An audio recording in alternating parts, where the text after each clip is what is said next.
Now, with the 4-day weekend here in the UK and a 3-day weekend over much of the Western world, let's look at an event next week that could drive some trading volatility. It's all about US jobs. The US jobs data coming out in this coming week. We've got Tuesday release of job openings, that's JOLTs, on the 2nd of April. The very next day, we get the 3rd of April release for the private payrolls from ADP and their employment change.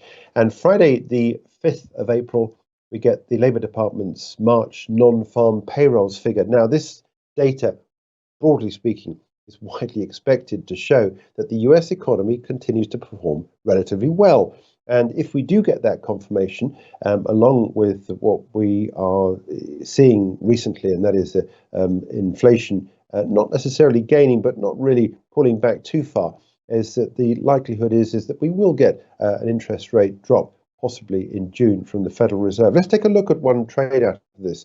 I want to show you the S&P 500. Now, so far this year, this index is up 10.39% for the S&P 500, and we are just trading below that record high as of the time of this report early on Thursday morning. I'm expecting, because of this trend that we've got in place, I'm expecting the S&P 500 to continue to rise to new record highs.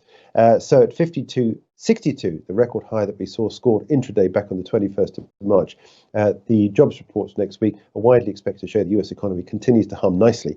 And in that regard, it's widely expected we'll see that markets will continue to score record highs, including the S&P 500. Amongst those on Wall Street, expect to see gains.